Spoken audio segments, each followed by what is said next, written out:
McNerney. I'm the executive director at Fishtrap, which I know most of you, which is super exciting. This is one of just 2 in-person events we did for Summer Fishtrap this year. The first one being the youth showcase yesterday, which we have one of our students here. Hi, Ginger. Which was amazing and fantastic and fabulous as always. We did that up at Joseph Charter School yesterday. And this is the second, which is the end of the 2020-21 cohort of the Yearlong Writers Workshop with Dina McConigley, and this group I've gotten to know just barely, and their energy is astonishing. So I can only imagine what happened this past year. Nina has talked a lot about how this workshop has taught her and how much you all mean to her, so I know this is going to be an interesting thing. So a little bit about the Yearlong Writers Workshop. It's a 13-month intensive writing program modeled after a low-residency MFA. We used to call it the MFA alternative. So it's just for somebody who wants to really work on getting a manuscript or a novel or something finished, but isn't as concerned with getting the degree. So that's kind of the way it's set up. It starts and it ends at Summer Fishtrap. This group started in a pandemic, and this group started in a pandemic, and because they were small and because they were vaccinated and because Nina's husband is an epidemiologist and gave us the thumbs up, we went ahead and said, you know what, you guys can come. So they are here, and I'm super grateful. And very safe. And they're very safe, and they're stylish. So there's that. So it's that's basically kind of what the program has been. This is what they've been working on for the last year. This was the description. We've all heard the old adage to write what you know, but how do you tell the story of your life? In this year-long writing workshop, you will use your own history and experiences to transform your life stories into fiction, or find your story truths in memoir or creative nonfiction. Together, we will explore using our own identities and mine our memories to generate new material. We'll learn how to take real life experience and fictionalize it, and how to write with autobiographical, that's a word, accuracy in nonfiction. And it was led by the wonderful Dina McConigley, who's a fiction and nonfiction, if you heard her essay the other day, that's the truth, is a fiction writer and a persistent professor at the University of Wyoming. She was born in Singapore and raised in Wyoming. She's the author of the short story, wonderful collection, Cowboys and East Indians, which is an exploration of the rural immigrant experience in America, and her work is concerned with questions of race and narratives of the American West. So what you're going to be hearing for the next hour is these talented people coming up and sharing a piece of what they've done for the last year, and I hope you enjoy it. With that, I'd like to welcome Dina McConigley.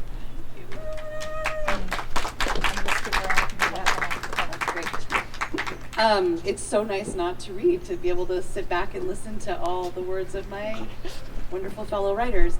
Welcome, and thank you so much for coming. I really appreciate it. So Shannon just read you the description, and it was funny because when Mike was sending me the applications, and I noticed that everybody was doing nonfiction, and I was a little worried because, I'm not going to lie, my strength is definitely in lying and being a fiction writer. So I was a little nervous about what the year was going to look like. But it has been an amazing year. And I also was just nervous because we started in a pandemic last year, and we had to be online really all of the year. And I wasn't sure how that was going to work. I hadn't done a lot of Zoom teaching at that point. And I have to say, after last year's virtual workshop, which was amazing, and how much everyone wrote in a week, even though I'm not going to lie, if someone told me if I was home and they said go write for an hour, I'd probably go lie down for an hour and then come back and, I don't know, pretend like I wrote something. But everyone was amazing, and our group just became really bonded, and I'm going to get a little teary, sorry. Our group just was really great, and it was a really great thing for me. I was a new mother this past year. I know I'm pregnant now. It looks like all I do is put out children, but I had a brand new baby last summer, and it was a hard year for me, I think, in a lot of ways, to feel pretty disconnected from writing and from people, and I don't know, my group was really great. And so thank you guys. Sorry, I don't know why I'm getting teary, but I guess we've been together for a year, right? So it was a really great year. gosh, sorry, I'm not normally a crier. Waterworks. Anyway, so it is my great, great pleasure that everyone is going to be reading from either essays or memoirs or things they've been writing, all of it true for the most part, I think. Maybe there's some creative liberties. So it's my great pleasure to start with the wonderful Jessica Brower, who is also from Laramie, but we don't really know each other. We didn't know each other before this year this much. So Jessica, you are first up. Thank you. Well, that's hard to follow. Sorry. Like, don't cry, Just Jess. cry. Don't cry, Jess. Well, as Nina said, my name is Jessica Brower. I'm from Laramie also. And my intention has been to write stories of womanhood and girlhood in the West, combating the narrative of the cowboy code or the ethics, the strong stories of men of the West. A story that I think is maybe a little questionable today. But it was a pandemic, so I wrote a little less than I wanted to. But after this week, I'm gonna keep going. I tend to write mostly lyrical, kind of weird, non-traditional essays, and I'm gonna read today from an essay called Seeing Red that is in progress up until maybe 20 minutes ago. So bear with me here. Also, this was written to my grandmother, who was a woman who was much better than I at following the rules of the West. Do you remember the brick red buttes that lined the two-lane highway crawling toward town? In the good months, ochre landscapes squeezed proudly between lively blues and greens. I'd watch the light bounce across the clay ribbon landscape from the backseat of Dad's truck, tiny freckled shoulders toasted by the sun. My mind wandered in a rhythm with the twists and turns as we bounced alongside the Platte River. When it was bad, pops of scarlet hid behind wisps of icy fog, our gritty town swallowed by gray. The wind toppled semi-trucks and flung empty trash cans down alleyways, and there was always something red somewhere. You left drugstore lipstick stains on sterling silver goblets and slapped your knee as you giggled at your son's jokes, your Moscato blush nose scrunched under wire glasses frames. You got married the same year you graduated college. We never talked about how I did the same. You never left Casper. I did. My biggest fear is being caged. You know that feeling of being afraid, but you don't know what of? That thing that Holly Golightly calls the mean reds? I've always felt connected to her, not because of her love for Tiffany diamonds, but the sense that she's burdened by her own wild. The world calls her crazy, but what if all she ever wanted was to outrun her own red? We'd call your kitchen the time machine because of your refusal to purge the pantry of expired food. You'd giggle as we'd hold up salad dressings from 4 Christmases ago or the canned corn from before Miranda was born. You'd remind the room of your roots, and I'm so sorry I didn't understand. I've since exhausted myself in attempts at screaming my way out from under red digit deficits and their recoil. I wonder how your lips ever could have curled upward as you spoke word of your Great Depression. Do you think I'll ever be able to smile about mine? I stuffed a red hoodie into a shipping box of his belongings and sent them to the desert where his adopted family lived. He'd roll from the bed of our musty apartment each morning and pulled the worn hood over his short, dark hair. Unlike his sweatshirt, parts of me stayed crumpled in the corners of that basement, held captive by monsters I didn't understand. A sliver of red fabric peeked through the flaps of overstuffed cardboard, and I remember how I learned how love quietly paralyzes and trauma bursts capillaries into barely visible specks of red. I dropped the box at the UPS store in Casper, said goodbye to my family, and drove toward the coast. I wished I'd had asked of your secret stories before you were gone. I'd never understand the world's love for red velvet. Bakers use beets as filler in their batter in light of World War II rations and the rich red hue enamored cake eaters, selling them on a forgettably flavored dessert based off of looks alone. It always felt like lipstick on a pig to me, but then again, I sold wedding cakes to smitten lovebirds, while my marriage was slipping between calloused fingers on my crimson-dyed hands. Did you enjoy your slice of red velvet when I married John? Tiny drips of blood followed Mom and Dad down the hallway. Someone sprayed the floors, wiping away the bulk of the mess before I could see it all. Mom's arm was wrapped in Miranda's baby blanket, and she smiled down at me as they rushed to the garage. She'd pushed her arm through a window pane. The frame was stuck from being painted closed the season before. I was only 5, but I knew it was blood that was soaking through that pastel-printed linen wrapped around her arm. You lived up the street just then, only a couple of blocks, but it wasn't you who scrubbed the red to faded pink on our carpets while I waited for my parents to come home. Everyone kept smiling, but I could still see the red. John Wayne once stood in the big screen, backdropped by Casper's eye-catching reds, a tough and handsome duke outside your tough-to-love town. You and Hollywood's cowboys never show the true ugly, a people weathered by the West, just like their terrain. The oil city booms brightest just before doling, like the leaves of the towering cottonwoods, to a lifeless shade.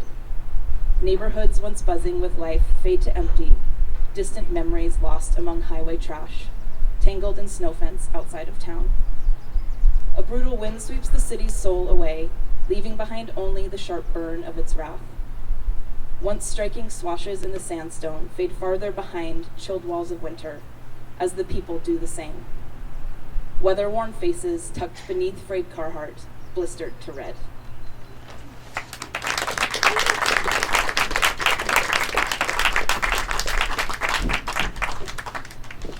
Thank you so much. I should say that Jessica started that in a prompt. We were writing just about color, and it started her just writing about red, and I love the essay. Next is Holly Hine.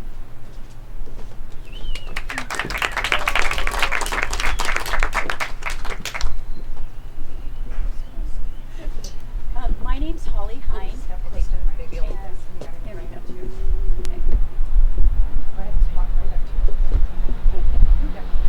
My name's Holly Hine, and I live about 3 hours north of here. Yeah, you're going to need to step right On the border between Washington and Idaho, in Pullman, Washington.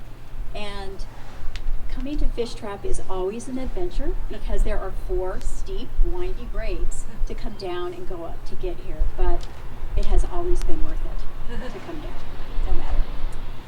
This past year, my project goal has been to tell the stories of my parents and my grandparents through the many physical treasures that they have left behind. It's a task I am certainly not alone in, as younger baby boomers and older Gen Xers are going through the same thing.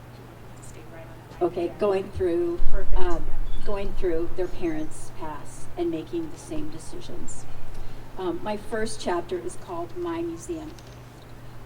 The illustrator and writer Myra Coleman said, "A visit to a museum is a search for beauty, truth, and meaning in our lives. Go to museums often, as often as you can." My education from the University of Idaho included work in museum studies. On my diploma, it says BA Interdisciplinary Studies.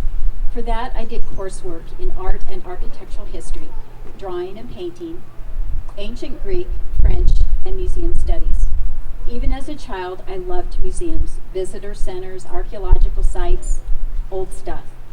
In college and my first jobs, I learned how to take care of that old stuff. I have also loved making mini exhibits in my own spaces, which is not something my husband loves. Why is there so much stuff on the shelves? If you look on other people's bookshelves, they just have a few books and maybe a bookend or a photo. I think we need to clear some of this off. Thanks to Zoom meetings, we have frequent examples of beautifully arranged bookshelves. Let me explain that I am the sole recipient, through my great-grandparents, grandparents, mother and father, of 2 cedar chests full of linens, memorabilia, baby blankets, 2 sets of china, boxes of photos, 90 trays of slides, handmade quilts, dolls, teacups, African souvenirs, including 3 sets in 3 sizes of carved wooden animals, brass coffee sets from the Middle East, Southeast Asian souvenirs, vinyl records, books, stamp collections, arrowhead collections, which I think should be in a museum. I'm going to have to check on that. Mom's hand-painted ceramics, coin collections, old frame portraits, and the brown envelopes. These contain photos and documents, clippings, maps, letters, and notes organized and tucked away by my mother. Once when I was looking through one with her, hoping to clear out a few things, she pointed her finger at me. Now put that all back. Okay. Let me also explain that all of this was lovingly cared for, used and moved, in some cases around the world. This is what my parents' generation did. They bought the best they could afford and took care of it. They fixed it instead of replacing. Also, my dad was an experienced and excellent packer. The reasons that I still have all of this, despite the frustrated looks from my husband, the eye rolls from my kids, and the head shakes from friends. It is my precious connection to those I have loved most dearly, and with whom I share my past. Who am I to deposit these things at the neighborhood thrift store when they cared so responsibly for it for so many years? So this is the dilemma that I need to come to terms with. And I've come to realize that the passing years make it easier to say goodbye to things. I'm working on it. It is possible to possess a memory, a meaning, and an inheritance without having to dust it. So, the dolls. They were stored for years in the hall closet at my parents' house in a green flowered box and wrapped in my old baby blankets. I came across a black and white photograph of my mom, age 3, from 1930. Sitting in her grandmother's front yard holding a baby doll. It is an F&B brand doll named Bubbles and made in 1924. The doll has a ceramic head, arms and legs, and a cloth body. The head has a slight crack in it. She is about the size of my 9-month-old real baby granddaughter, and her eyes open and close. She used to cry "Mama" when tipped back. I know all of this because she is right here in my guest room closet. Do I love dolls? Not really. But she is still here after nearly 100 years. And then there's that photograph. Stamps, coins, seashells, music boxes, baseball cards, Beanie Babies. It is said that millennials, and my own children are in this demographic, will not collect. They want to be free to move about, change jobs, be free and unencumbered, and not in need of a good dish pack for, say, my collection of decorated plates.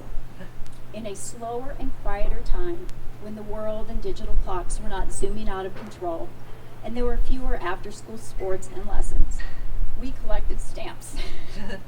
We would save stamps off of envelopes and soak them off of paper, set up a card table, and put them in books with those little adhesive tab things. We did this for hours. I never once wondered where they would be stored or if one day my kids would want them. This is just an example. These will be easy to part with. The dolls I may pass to my grandchildren one by one. The photos and brown envelopes will be invaluable for my task of recording memories, facts, and stories. The slides might be digitized if I can get around to it. As the only recipient of all these things, I have it all, and it is a privilege. One day my own family will have the task of reminiscing, dividing, and either treasuring or tossing many things. Hopefully this will be a pleasurable and nostalgic task for them and not complete drudgery. Millennials are collecting vinyl records, and more recently old VH tapes and mid-century furnishings. One day also they will have a burning desire for silver services in china cabinets. I just know it.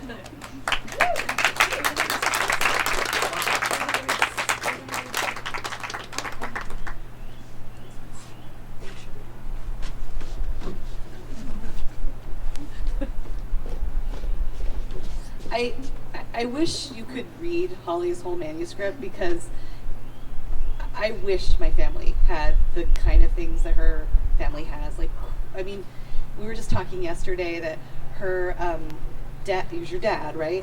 Her dad, I guess the Omaha paper ran a quilt pattern every week of all 50 states for a year. Well, there was only 48, I guess, at that point, not 50. And was it his mama made the quilt? Grandma made the quilt, but he cut out and made a scrapbook with all the clippings from the paper. So their quilt is there, but also all the Omaha, like all the weekly things that her dad cut out, which is just amazing to even have. I don't know, just to have family treasures like that. But also, I love Holly's essays on motherhood and her family and many, many things. So thank you, Holly. Next, we have, alphabetical Shawn. I have to add up in my head. Shawn Meisel, and I'm very happy Shawn is up.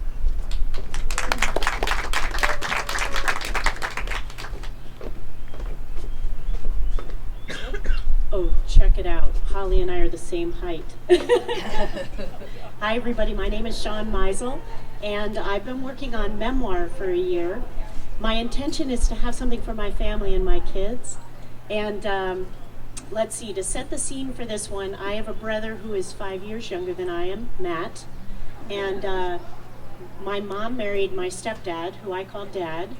And I had one glorious year with two parents before Matt came along, and that's the scene for this.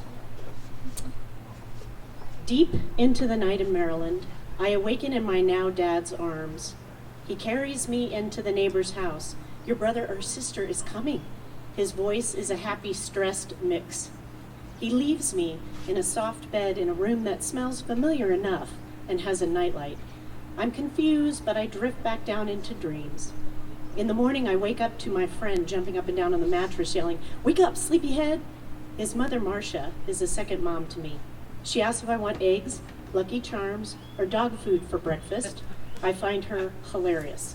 They have Tang in the cupboard. What ambrosia! Mom never lets me drink anything made from a neon powder. As I shove Lucky Charms into my mouth, Marcia shouts, "Hey, honey, you have a baby brother!" Marcia has no indoor voice. I'm not as excited as she seems to be, but I love staying at their house, and I'm there for another night. I try my first shrimp cocktail, dipping cold, slippery shrimp deep into the sauce and wrangling crunchy tails out of my mouth. We watch Dark Shadows. I'm so scared that I close my eyes for most of the show.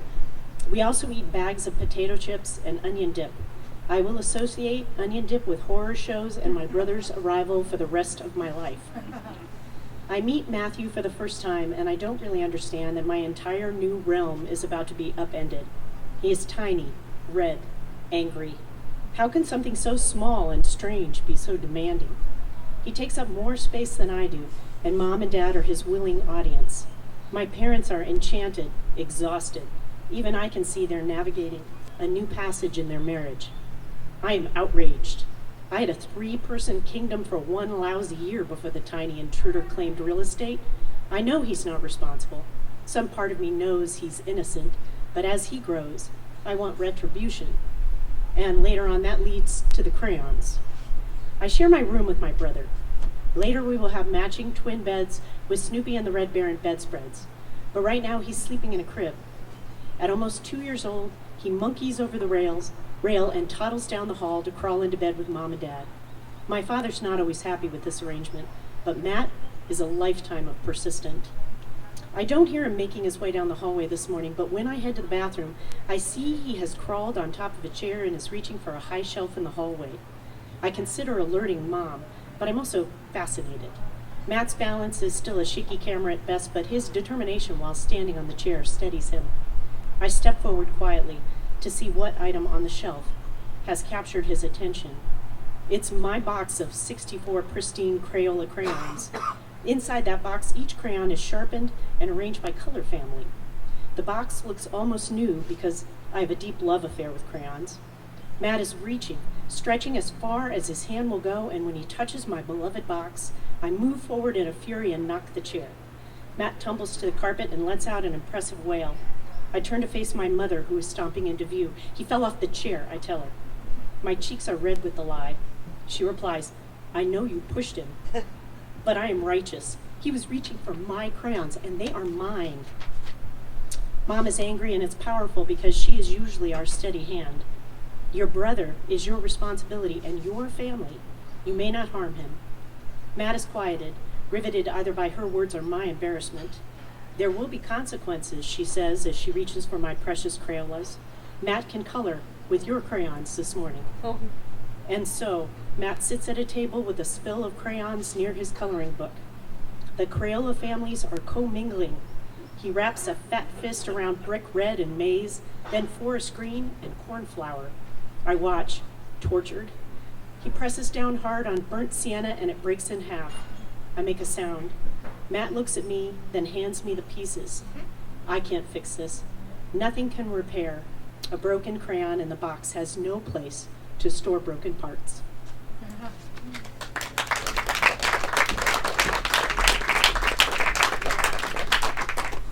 I don't know if you got from that, but Shawn's writing is very, very funny, and I feel like we spent a lot of time when we would come back from writing prompts just laughing and like enjoying the sort of, I don't know, just all the, I just want to meet your family someday. That's all I have to say. They'll probably be a little put off by my familiarity. Okay, our next reader is Millicent Zumwalt. Oh no, it's Dina. Sorry, and Zumwalt is Z. I should actually know that's the last letter of the. It's Dina Michelle. Sorry.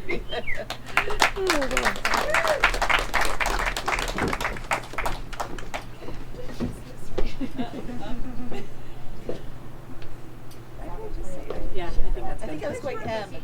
I think I was going Mizell to. All right. Hey, my name is Dina, and I have spent the last year working on a memoir that I had spent the previous 5 years talking about. It turns out it's a lot easier to talk about a memoir than it is to write one. But thanks to this program, I've got maybe half of it done. It's about adventure, athletics, Jackson Hole, illness, and the Cheesecake Factory. And the working title is Say Cheese, and this is the prologue to it. I have to get to the Cheesecake Factory. Only one breast had tumors in it, but it wasn't a hard decision for me to have both amputated. A double mastectomy was aggressive, but so am I. I didn't buy my first road bike to noodle around the block, but to win a 206-mile race. When considering where to move after college graduation, I didn't go to friends or family, but to Jackson, Wyoming, a town with cowboys, ski resorts, and moose, but not a single person that I knew. In Jackson, I didn't just learn about avalanches and whitewater, but joined the local search and rescue team to save people from these things. Also aggressive were the cancer cells growing in me. Removing both breasts was me going all in to keep cancer from coming back. But a week after surgery, during a 3-hour appointment to get a second opinion, an oncologist tells me it's not that easy. The post-surgery pathology report revealed previously unknown specifics about my cancer. It's aggressive, but slow growing. A rare combination, and a combination that means a recurrence won't likely be discoverable until I'm symptomatic.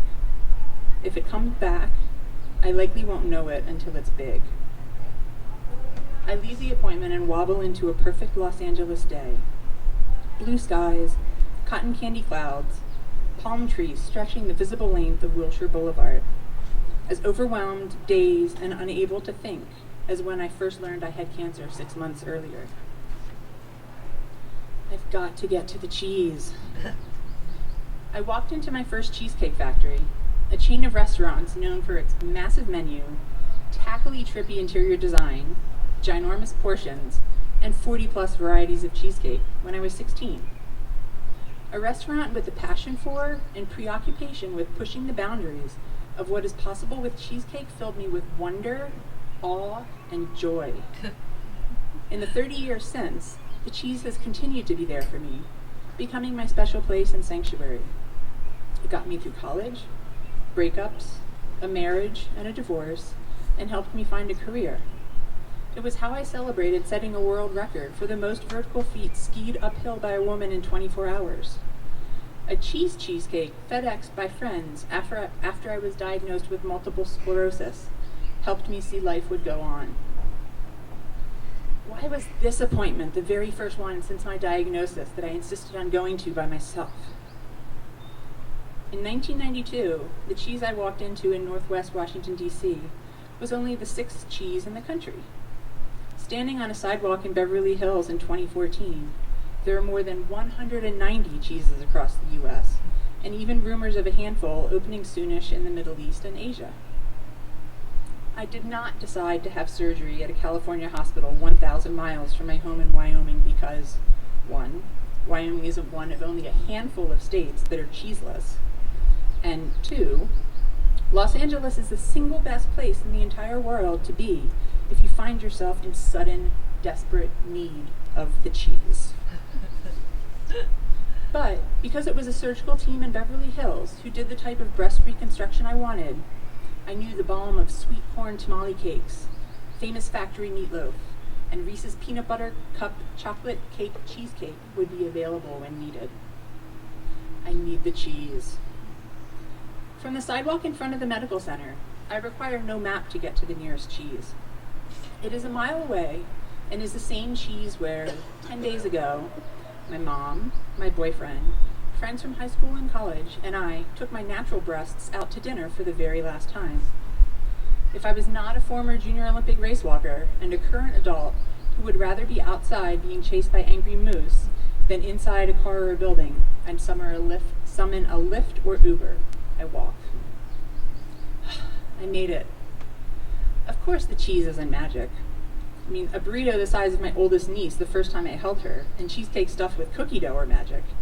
But their magic isn't the kind that can make a cancer recurrence show up in its early stages. But settling into a familiar wickerish chair at a familiar stone-top table is comforting.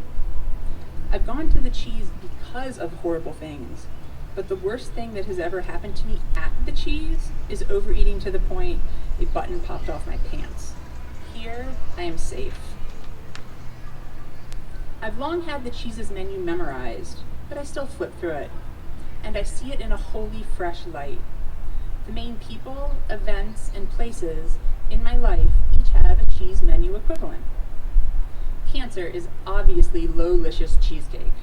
A low-carb, no sugar added, gluten-free abomination of a cheesecake that is the absolute worst thing ever and should not exist in this universe.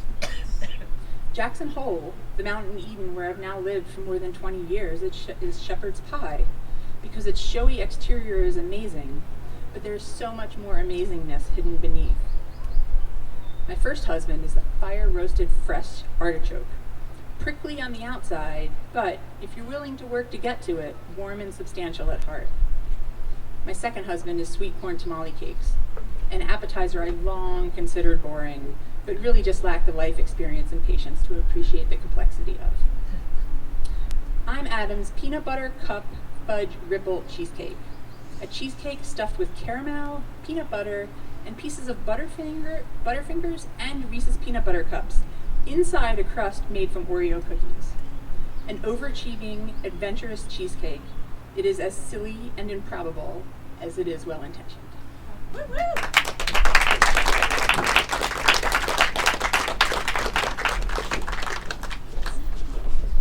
I really wished you could all keep reading in that book because, I mean, it is, again, I feel like we laughed so much over the course of the year, but it's also, it's funny, and I don't know, I've never read anybody talk about illness and adventure and travel in such fun and, I don't know, just really inspiring ways, so thank you. Last but not least, because I can now do the alphabet, Millicent Sumwalt, sorry about that.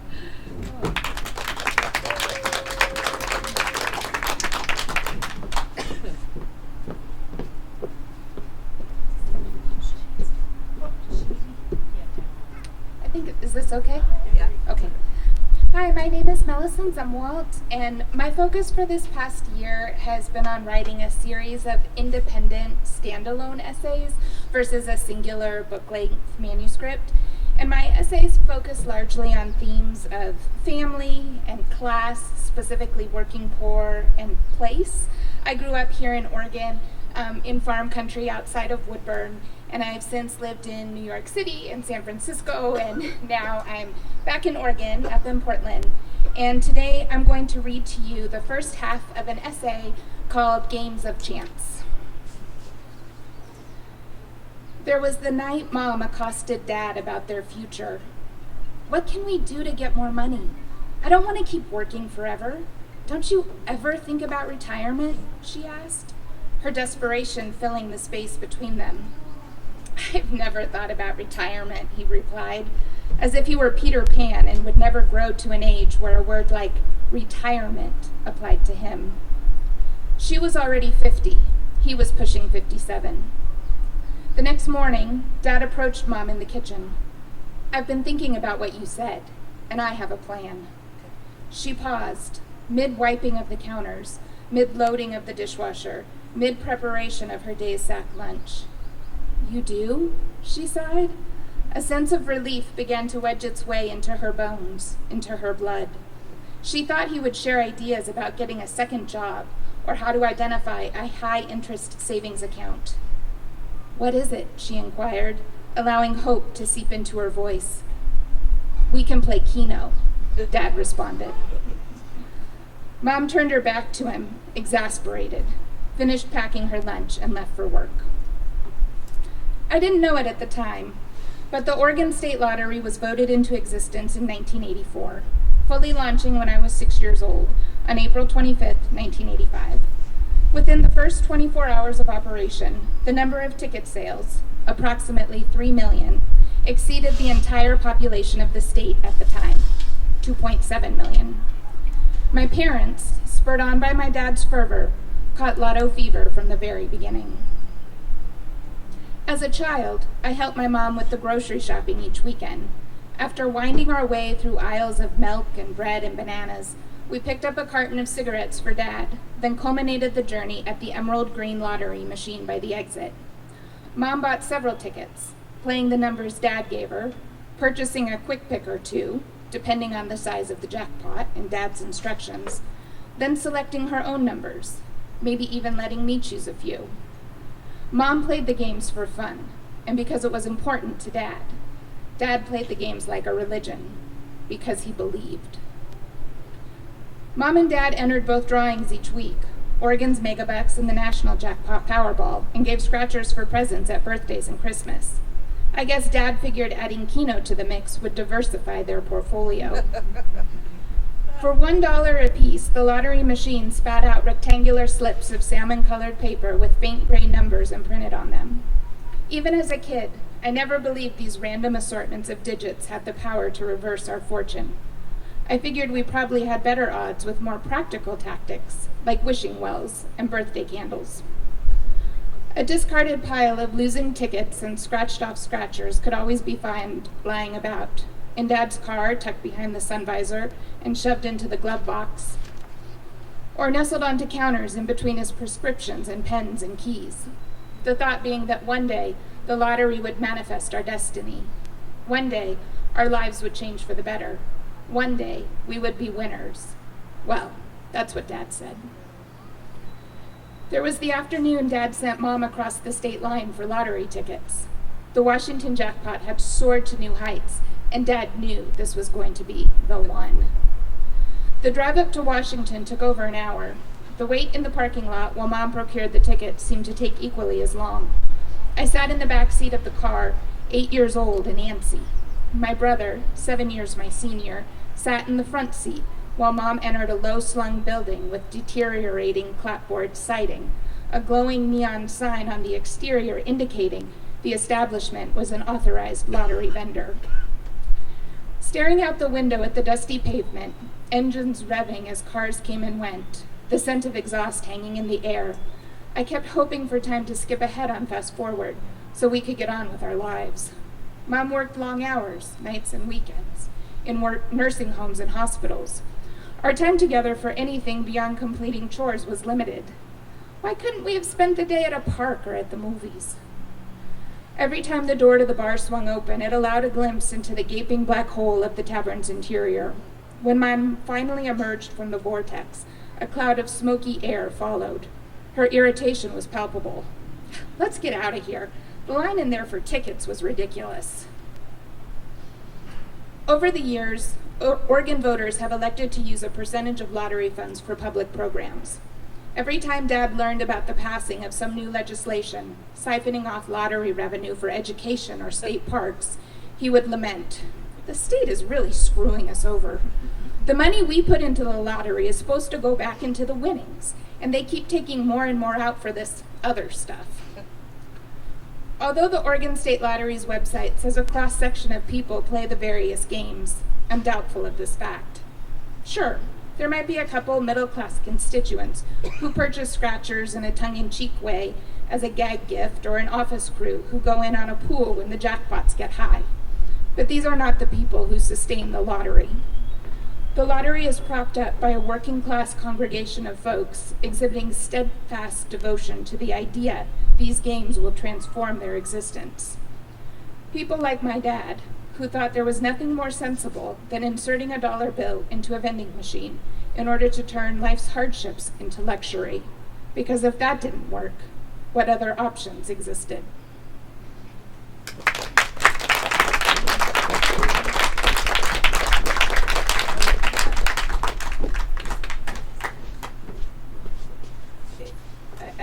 I love that essay, and I wish you could, again, hear the whole thing, but it's also so funny because I realize I've not met anybody's family. I met some of Holly's today for the first time, and yet I feel like I know everybody's family intimately after this year, and Mel, yours in particular, I feel very, very tender and love very, very much. I feel like if I ever meet your mom, she'll probably be nervous at how friendly I would be. So thank you very much. I think Shannon wants to say a few words. I hope you got an amazing taste of, we kind of all read short just to so you all would leave you wanting more. But thank you so much for coming and on this beautiful summer day to listen to the words that my class has really, sorry, I'm going to start crying again, that my class has really worked on really hard this year and just written beautiful, beautiful, beautiful things. So thank you.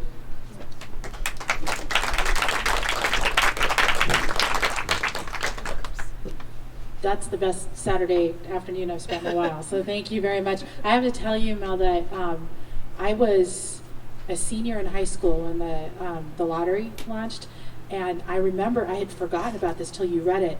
But I don't know if any of you lived in Oregon then, but they did this big campaign down at the Portland building downtown, which had only been open for a few years, and they put this giant inflatable King Kong on the side of the building, and they had biplanes that flew around to lunch. And my best friend in high school, whom I called Fish, ironically, we skipped school, and it was the first and only time in my life that I skipped school to go down for the launch of the Oregon Lottery. Who knows? Anyway, so it was a strange little zap of memory there. I want to thank you all for coming and joining us for what will be a prelude of what's coming next summer. So our 35th Summer Fishtrap Gathering of Writers. I want to say with luck, assuming that the world doesn't end here in the next bit, we'll be right here. So I want to thank you all for being a part of this. I also want to thank the Lodge for letting us be here. They did not, so you all know, they just were gracious and said, come on up. So if you want to be gracious, and they've opened the bar for you, by the way. So if you want to do a little early imbibing, you are welcome to do that. I want to thank Madeline Lau and the Lodge folks for letting us be here. Free of charge, by the way. So give them a little love. Yeah. They're great partners. Next up for us at 4 o'clock is a keynote with Frank X. Walker. If you have tickets, you can watch it live. If you have tickets, you can also watch it later. So if you want to hang out here and talk and chat and don't want to run off, you don't have to. If you do, I'd go now. And that starts at 4 o'clock. For those summer fish trappers who are here, the last event today will be an open mic at 5 o'clock, an open mic with Mike. And then tomorrow morning, I'm going to be hanging out on Zoom again. If you want to check in and just chat and let me know how you think things went, or let me know more about the Oregon Lottery or anything else you want to do, please feel free to do that. Most of all, I just want to thank you all. I hope you have a wonderful evening. Bye. Thanks.